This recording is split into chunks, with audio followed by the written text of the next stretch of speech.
कुछ महीनों पहले नेपाल के रिमोट एरिया में 9000 फीट ऊंचे पहाड़ की चोटी पर ये हॉस्पिटल कुछ ऐसा दिखता था।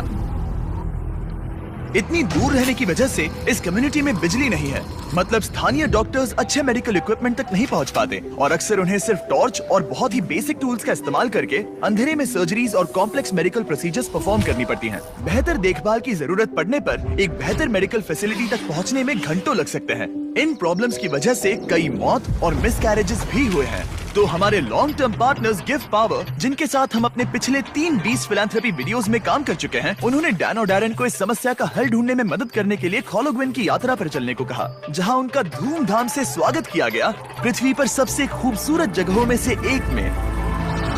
पहली सुबह डैरेन की मुलाकात संजय नाम के एक स्थानीय गिव पावर इंजीनियर से हुई, जिसने उसे नीरा के बारे में एक दुखद कहानी सुनाई। उस गांव की एक महिला जिसने ठंड के मौसम में मेडिकल फैसिलिटीज और इक्विपमेंट की कमी के कारण अपने बच्चे को खो दिया था। उसे सबसे करीब के बर्थिंग सेंटर तक बारिश में चल के जाना पड़ता था और क्योंकि बर्थिंग सेंटर दूर था, इसलिए वो सेंटर तक नहीं पहुंच सकी और उसे बच्चे को खोना पड़ा। और सरकारी फंडिंग की कमी के कारण इस अस्पताल को कम से कम 2030 तक बिजली नहीं मिलेगी।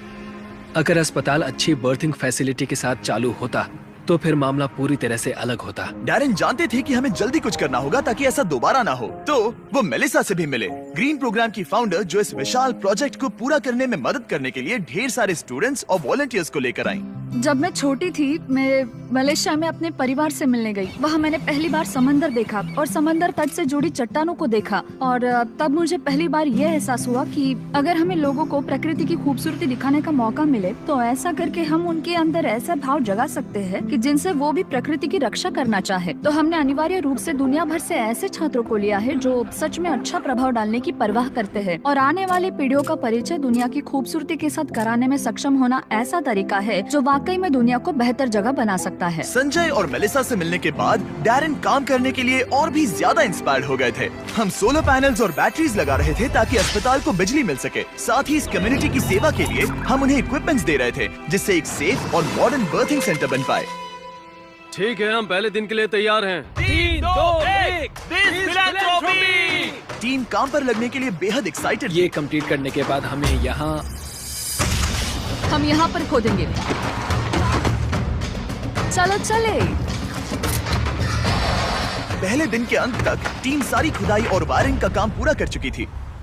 Your future? लेकिन इस गांव के लोगों के बारे में कुछ तो बात है। उनकी प्रामाणिकता, उनके दोस्तानेपन और उनके खुलेपन ने मुझे कुछ ही दिनों में ऐसा एहसास करवाया जैसे मैं उनके परिवार का ही हिस्सा हूँ। जैसे ही हम इस घर की ओर बढ़े, कोई अंदर भागा और उसने आग जलाई और वहाँ से धुआं निकल रहा था। हमें नहीं पता कि क्या हो रहा है, लेकिन वो हमारे लिए चाय बना रहा था। ये अदरक वाली हिमालयन काली चाय है और मैंने अपनी पूरी जिंदगी में इससे बढ़िया चाय कभी नहीं पी। यही यहाँ की संस्कृति है। ये लोग वाकई में बहुत काइंड और वेलकमिंग है और हम जहाँ भी जाए वो हमारा ख्याल रखना चाहते हैं। उन्होंने हमारे लिए अपने घरों के दरवाजे खुले रखे हैं। इन्होंने हमें रहने के लिए एक कमरा दिया ताकि डैन और मैं यहाँ आराम कर सकें। लेकिन कंस्ट्रक्शन शुरू होने के कुछ ही समय बाद डैन बीमार महसूस करने लगे। मुझे बहुत ज्यादा बीमार महसूस हो रहा है, तो मैं पास ही के अस्पताल में चेकअप करवाने जा रहा हूँ। इसका मतलब वो खुद ही एक्सपीरियंस कर पाएंगे कि इलाज करवाने के लिए इतनी दूर जाना कितना मुश्किल होता है।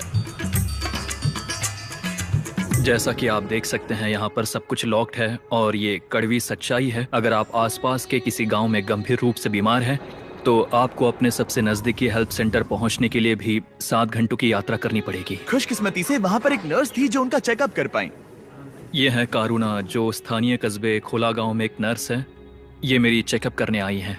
लेकिन क्योंकि बिजली नहीं है, इसीलिए वो सिर्फ बेसिक चेकअप ही कर पाई। वो इस नतीजे पर पहुंची कि डैन की तकलीफ है गाठी। हाँ, मुझे गाठी हुआ है, जो एक दुर्लभ नेपाली बीमारी है। दरअसल ये मामूली सर्दी जुकाम है। लेकिन इतने बड़े कम्युनिटी के लिए अक्सर इससे भी ज्यादा सीरियस केसेस होते हैं, जिनके लिए इमीडिएट और कॉम्प्रिहेंसिव ट्रीटमेंट की जरूरत होती है, जो कि अवेलेबल नहीं है। इस प्रोजेक्ट पर सब कुछ निर्भर था। टीम पहले से ही दबाव महसूस कर रही थी, इसलिए जब तक डैन आराम करता, टीम ने काम जारी रखा।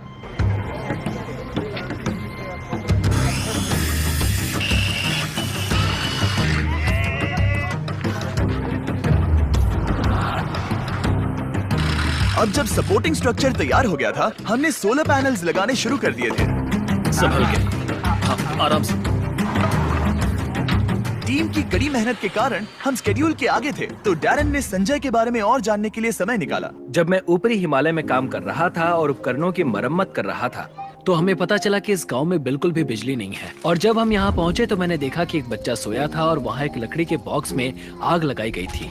और मेरे दिमाग में अचानक आया कि इस तरह के उपकरण हम भी बना सकते हैं। और उसके बाद मैंने यहाँ नेपाल में एक टीम बनाई और फिर हमने एक बेबी वार्मर बनाया, और हम इसे नेपाली में न्यानो न्यानी कहते हैं, जिसका मतलब है एक गर्म बच्चा। न्यानो नानी इतनी सफल हुई कि इसने यूएसए में पीपल्स चॉइस अवार्ड जीता। मुझे लगता है कि ये मेरे लिए एक सपने के सच होने जैसा है, क्योंकि मेरा लक्ष्य इस तरह के वार्मर का निर्माण करना और लोगों को जागरूक करना कि इस तरह के रिमोट एरियाज में हॉस्पिटल्स का क्या महत्व है। सिंपल मेडिकल इक्विपमेंट से जान बच सकती है, ये समझने के बाद डैरन ने 10 और बेबी वार्मर्स खरीदकर संजय को सरप्राइज किया, जिन्हें वो इस तरह के बाकी कम्युनिटीज को डोनेट कर सके। संजय, मैं तुम्हारे पास से 10 और बेबी वार्मर्स खरीदना चाहता हूँ, और तुम इन्हें जिस भी हॉस्पिटल या कम्युनिटी में बांटना चाहते हो वहाँ बांट सकते हो। तुम्हारा बहुत बहुत शुक्रिया डैरन, ये मेरे और मेरी टीम के लिए बहुत मायने रखता है। Thank you so much. सिर्फ एक दिन बचा था, हम कंस्ट्रक्शन पूरा करने के बहुत करीब थे और पूरी टीम आखिरी सोलर पैनल पर साइन करने के लिए एक साथ आई।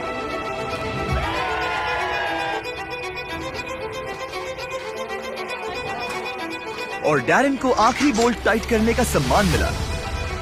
हमने मिलकर बिना बिजली वाली इस टूटी हुई बिल्डिंग को पूरी तरह से एक अस्पताल में बदल दिया, जो इस कम्युनिटी के 16,000 से अधिक लोगों की सेवा करेगा। मैं इस बात का बहुत आभारी हूँ कि हम यहाँ आ पाए और उन्हें एक उपहार दे पाए जो इन लोगों के लिए और आने वाली इनकी पीढ़ियों के लिए एक सार्थक बदलाव लाएगा। अब रात होने के करीब है और समुदाय को सरप्राइज करने का समय आ गया है। मुझसे और इंतजार नहीं हो रहा। पहली बार लाइट को जलती देखने के लिए पूरा गांव अस्पताल के यहाँ इकट्ठा हुआ। सब लोग तैयार हैं?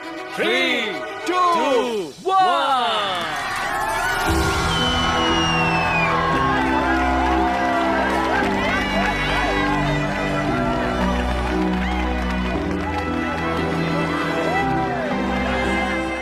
किसी कम्युनिटी में पहली बार रोशनी जलते देखना एक बहुत ही खूबसूरत एहसास है, और इससे इस समुदाय के साथ शेयर करने में मुझे बहुत अच्छा लगा। अगली सुबह संजय ने नीरा को वापस अस्पताल बुलाया ताकि वो उसे अपने बेबी वार्मर्स के साथ सभी नए इक्विपमेंट्स भी दिखा सके। आज उसके अंदर एक उम्मीद जागेगी कि जिस दौर से वो गुजरी उससे किसी और को कभी गुजरना नहीं पड़ेगा। वो इस बर्थिंग फैसिलिटी के लिए बहुत खुश है। आखिरी सरप्राइज से पहले मैं इस वीडियो के स्पॉन्सर्स को थैंक यू कहना चाहता हूँ।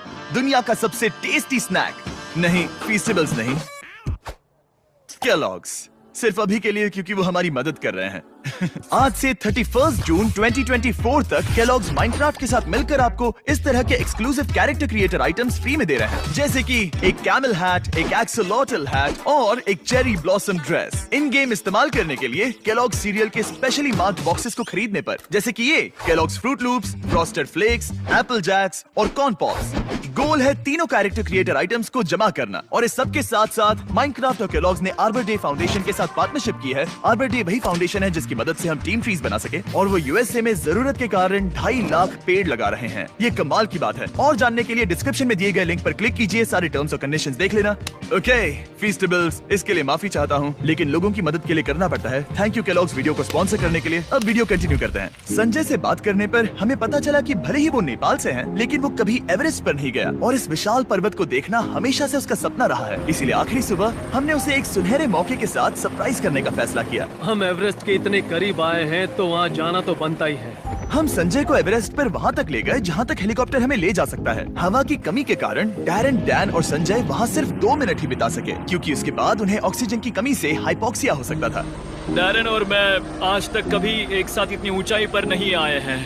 मुझे तो यकीन ही नहीं हो रहा। एवरेस्ट को देखकर संजय भावुक होकर अपने घुटनों पर आ गया।